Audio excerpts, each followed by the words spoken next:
Welcome to the show. I'm Ken Cox, and I'm growing another horn out of my head. Today we've got Francis Ham, Kenny Coons. Howdy. Behind the scenes we have Danny. Yo. And we are Drivers for Drivers. There are a few things we want to touch on this week. Mark Bresnahan. I like to say Mark Bresnahan. It's 1 year anniversary. Right on. Congrats, Mark. Yeah, congrats. Thanks, Mark. We've got Brake Safety Week that just completed, and we had 0 violations. Excellent. Awesome work out there. I know there was a few of us that got in there and got the brakes, looked at, adjusted, and some of them were swapped out. Perfect. We got, no violations, and that's what we were aiming for. Excellent job. Let's see what else. So Giltner has become a platinum sponsor for the Magic Valley 9/11 Memorial. For those of you who don't know, go to mv911.org. Danny will slap it down here or up there or over here. And then check it out. For those of you guys who do know, we put a very large flag across the canyon during the September 11th week. And we've got vendors out there. We got a whole bunch of stuff going on out there. And I just wanted to say thanks to Greg and Shauna and the Giltner team and GLS team for putting up some dollars for all of that.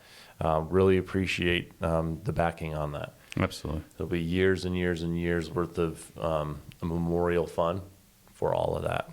How big is the flag? So- Is it a football field size? Is it half a football field size? I can't remember. I cannot remember the dimension, length, and width. I know it's about 500 pounds, and it's about a quarter acre. Yeah. So it is large. It's a beast. I think Friday, either this Friday or last Friday, they took it out to, Kimberly's got a big football thing that they do every year, and they took it out there, and it takes up a football field. I mean, it is huge. It takes a lot of people to carry it. Just our little flag, excuse me, just the little flag that we do for parades and stuff like that, it's about, at least, the minimum is about 25 people to carry it down the road. This larger flag, you're looking at 100 plus. So it's, Wow.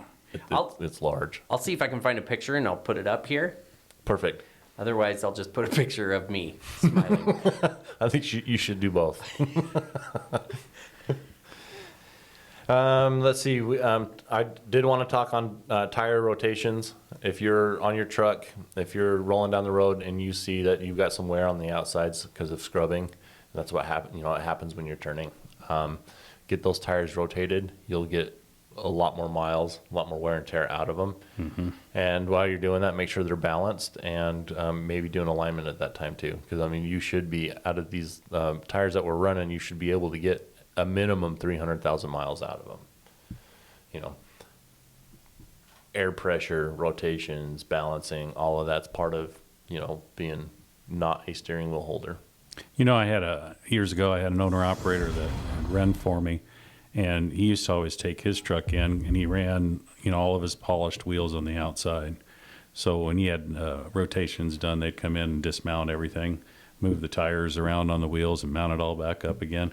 But he swore by that, Mm-hmm. and he would get 250,000 miles on a set of drives. Yeah. He did really good. Steer tires a little bit different. You won't quite get the mileage out of them that way, and it's super important that we're checking our steer tires. Mm-hmm. And then last week we sent out an email about trailer tires, about coming into Jack's Tire and the yard to get those replaced. And those are the only places that we're doing them because we're cutting costs. We're making sure that we're being frugal here, not cheap, but frugal. There's a difference. And so we had 2 calls come in, Scott and Eric, and they had some concerns. And Francis, you talked to them about those. I did, and valid concerns. In reading the email, it's like any other email. It could be read multiple different ways, right? And just for clarification, we're not saying that we're not going to take care of tires and that we're going to charge everybody for tires. That's definitely not what it is. What it is we're looking at our cost, and we have control of cost when we put those tires on either in the yard or at a vendor that we work with. And that's really what we want to do. When somebody's pulling a piece of equipment, pulling one of our trailers, and they identify that, hey, the tires are starting to wear down, That's when communication needs to start. And then from that point, we'll work with dispatch, we'll work with whoever we have to get you to one of these facilities so we can get those tires replaced at the right cost. Now, if a person chooses not to do that and calls in the middle of the night and says, hey, I got steel showing through my tires, they're completely wore out and they haven't communicated, that's when we have an issue. Because then we're buying tires out on the road at $600 a tire and it's not needed. It should never get to that point. First of all, it's not safe. And the second thing is it costs too much money. You know, we're all trying to cut back on our cost so that we can remain profitable. And we're asking for help from everybody on the team to be able to do that. So I think if we plan and schedule it like that, it's good. And I think everybody kind of understood, you know, where I was coming from on that. So I appreciate the calls too, though. Yeah, they were real positive. It was. Thanks for letting me sit in on those. It was good stuff. You bet. Well, Yeah. them steel belts didn't just happen that day. That had to have been a week or more of them tires wearing down before them steel belts start poking through. So You bet. And another piece to that too is when you're pulling a trailer, because we're seeing more and more drop trailers as we're moving forward at our customer locations. When you're pulling in with a trailer and you're dropping it, you need to do a post inspection right then. You need to make sure that those tires are in good shape, that they're aired up, everything's good, the unit runs, the whole 9 yards. Because when you're dropping that trailer and taking the one that's in there, the next person behind you is coming to pick that trailer up. The last thing we want is to hand them a basket case. So we need your help there as well. Make sure that that trailer that you're pulling is in good shape. You've been pulling it, so you kind of know what it's like. But let's leave them a trailer that's in great shape so that they can get their load and get moving too. What do they do if they hook up to a new trailer and they find that it's got bad tires? That's something they had nothing, they know before they pull it that it's got bad tires. How do we deal with that usually? So I need a phone call, right? I need some pictures. Send them in to me. We're going to get the tires taken care of. Obviously, we can't have you going down the road illegal. And then when it comes to that, I'm going to look at the tires or the pictures and stuff that I've got prior to that, or emails to show that it was voiced, it was concerned. How often do we pick up trailers that aren't our trailers that we don't have control over? Well, they're all our trailers. What it is like, take an example. We have a customer right here in Jerome. Yeah. And that customer wants trailers dropped so that they can bring them into the door and load them as they have product available. So we drop them off 24 hours in advance. So depending on what load they put on what trailer, like the three of us could have gone in and dropped a trailer each. Yeah. But they could have put my load on Ken's trailer that he's been pulling. And then likewise, they could have put his load on Kenny's trailer. So that we go in there and now we're grabbing each other's trailers. Okay. And so we haven't pulled them. So now we're starting our pre-trip on a new trailer. So yeah, so we will never be picking up a trailer that isn't one that we have control over at some point. Sure. Yeah. Okay. Now that's what I was thinking. I was just thinking. we run a lot of owner operators. My advice is protect yourself. Mm-hmm. Albert does a really good job of that. If he drops a trailer, he takes pictures of all the tires when he dropped it, the inside of the trailer showing it's clean. That way, if the next guy grabs it and there's two flat tires and the floor's completely dirty, we know there's a problem. There's an issue there, and that allows us to go that next step and then get that taken care of. Because you as a driver want to get the trailer and you want to get on the road, right? You want to get those miles, and you can't do that when you're sitting there waiting for 4 tires to be swapped out. Yeah. Yep. I think we should move Francis in between us and make a Kenny sandwich. Danny, do you have any questions for us? Would that work? I do have a question for you guys. The question I had this week, I'm tweaking it a little bit. The original question was, what's the best food you've had on the road? But I want to know, same basic question, but what's the most surprising thing you've ever had on the road? Have you ever gone into somewhere that you went in to eat and it just caught you off guard? It was like, dang, that was good.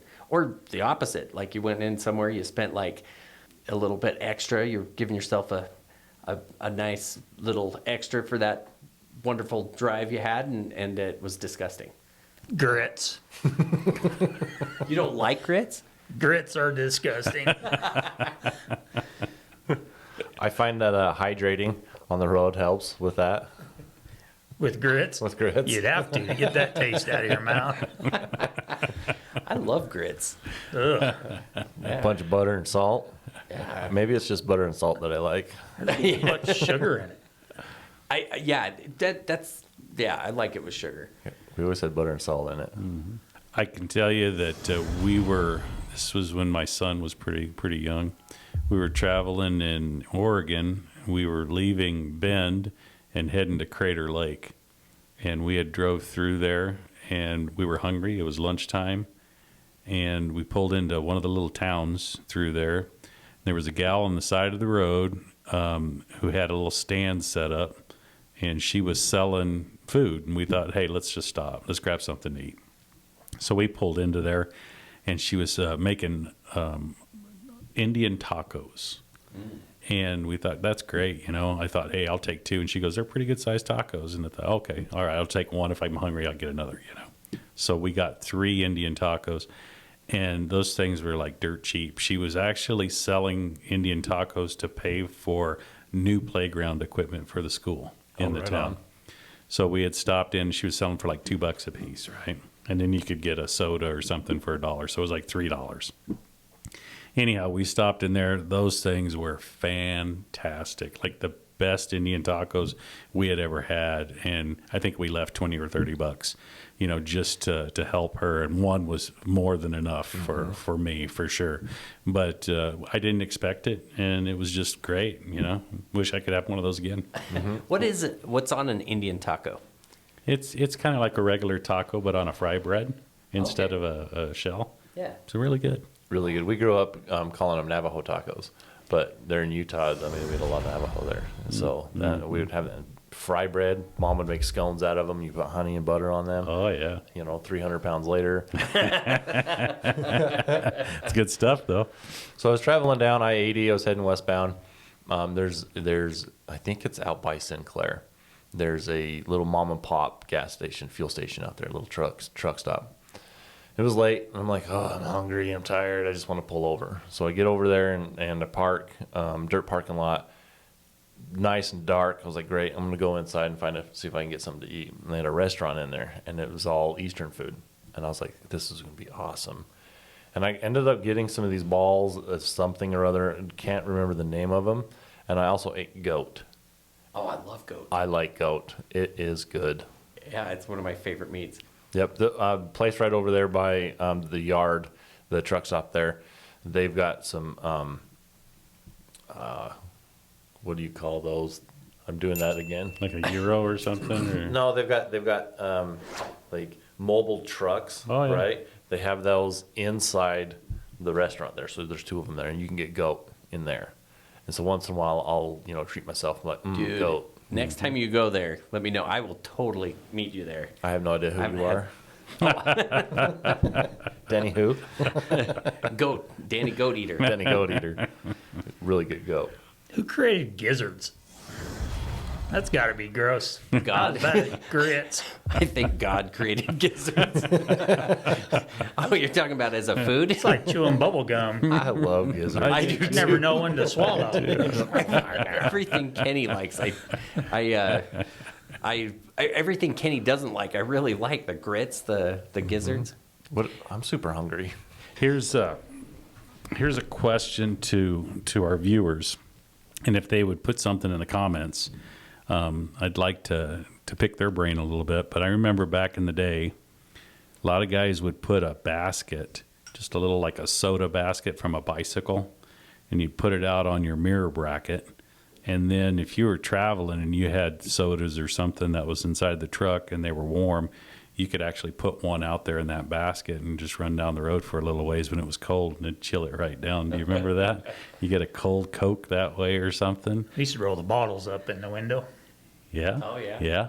Yeah. You could do that. And then the other thing I seen, they'd make expanded metal baskets, And like on the old flathead Cummins and stuff like that, they bolted up there on top of the valve cover. And you could take burritos and stuff and throw them inside of that basket and then head on down the road, 15 miles, and you'd have a nice warm burrito there.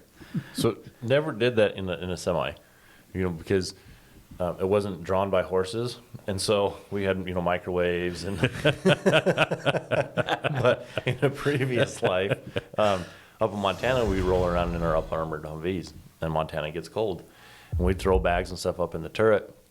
And we'd get to our destination, and at the time I drank a lot of Mountain Dew, and I wouldn't hydrate with just proper water. But then you kind of hit it a little bit, you'd open the cap, and then it would become a slushy. Yes. Oh, it was so good. Yeah, yeah. And then as we're sitting out there for hours and hours and hours, we'd pop the hood and then do the same thing. And we'd have a little tinfoil stuff that we put our burritos in or whatever it is that we were, eating that day. Close the hood, about 15, 20 minutes later, depending on what it was. You open it back up, eat a little diesel and food, and it was delicious. That's right. Did you ever do that, Kenny? No, we run hot dog warmers on our sleds. Ooh. Back in the day. Mm-hmm. You'd ride all day and then open up your little box off your exhaust and eat warm hot dogs Yeah. in the middle of the winter. I'm super hungry. I know. If you ever want to try some different foods and you're out there traveling, get tired of the same old stuff, there used to be a place in Pontiac, Kansas, out on 400, that they used to cook frog legs and Really? big old prong shrimp. And it was quite the restaurant. I've never eaten frog leg. That's only like 10 miles, 15 miles from the yard in Carthage. Something like that. Yeah, it's very close. So- in between Wichita and Joplin there. So what does a frog leg taste like? Did you try one?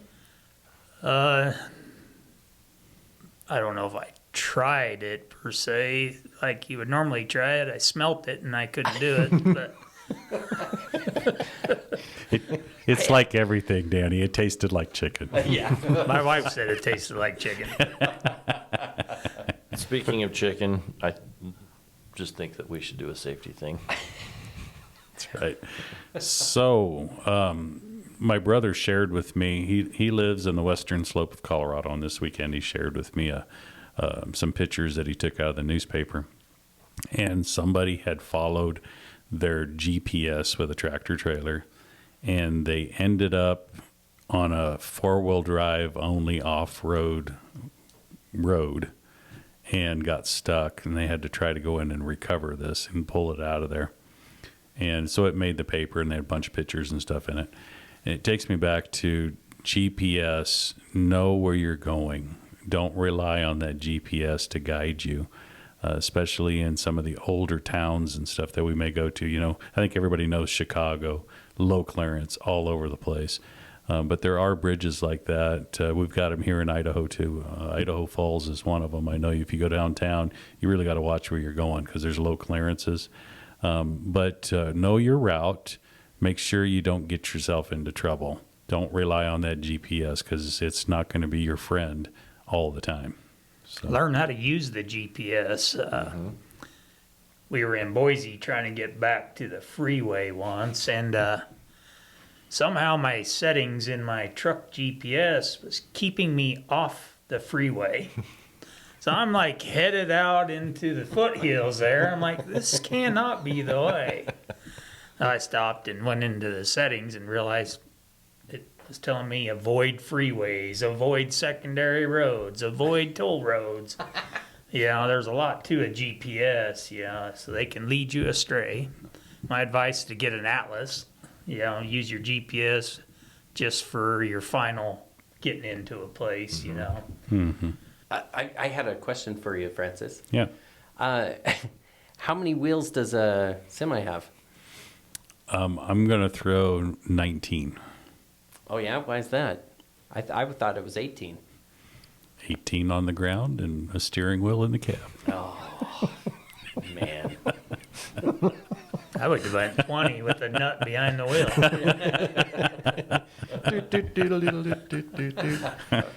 You got anything you want to add?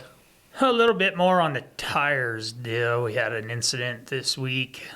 Steer tire blew and a truck went off the road.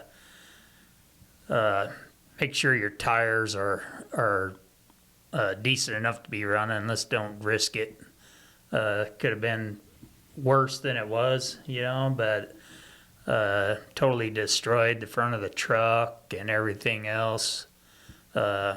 The cost of that compared to the cost of new steers is lifelong because, if a guy has one truck and he gets in one accident, that's a 100% ratio to an insurance company. Mm-hmm.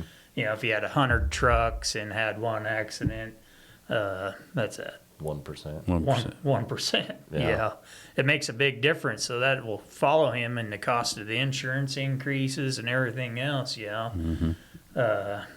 That you destroy a hood and a bumper and an oil pan and whatever else on a semi, you're talking, it could be upwards of $50,000-$60,000 worth of, Mm-hmm. compared to $1,200 worth of steer tires. Mm-hmm. Lost revenue. Yeah, career Yeah. ending. That could end some Potentially. careers, And I think when Mr. Allen had joined us in here and we were talking, he had mentioned that one of the most important things on his pre-trips were the tires, and that on his way here that day prior to us recording the podcast, he was on the interstate and somebody had lost a steer tire and left the roadway.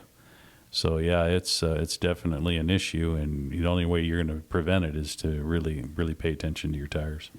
Thankfully, driver was okay. Bit shooken up. Yes, thank God. We can replace everything else, but Yep. glad nothing happened. Francis, you want to end it? Yeah. Again, I really want to thank everybody for what you're doing. It's definitely a tough job that you have. You're doing a great job. I hear great things from our customers. Our scorecards are looking real good. That's on time. So we're picking up our freight on time. We're making deliveries on time. You're communicating with dispatch. I may be a little bit picky here, but I ask that you communicate a little bit more. It's better to over communicate than under communicate. But you do a fantastic job. I appreciate everything you're doing out there. And just keep it up. My hat's off to you. Thanks. Right on. Well, come back next week when we wish Mr. Francis Helm a happy birthday, and we go over a few other house topics. So as we end this episode, we want to thank you for being safe and making the right choices. Remember, you're our eyes and ears on the road. If you see something, say something. Root for the Cowboys. Don't root for the Cowboys. And we all succeed. When you complete your trip safely and you're home with your loved ones. Watching the Cowboys. Thank you.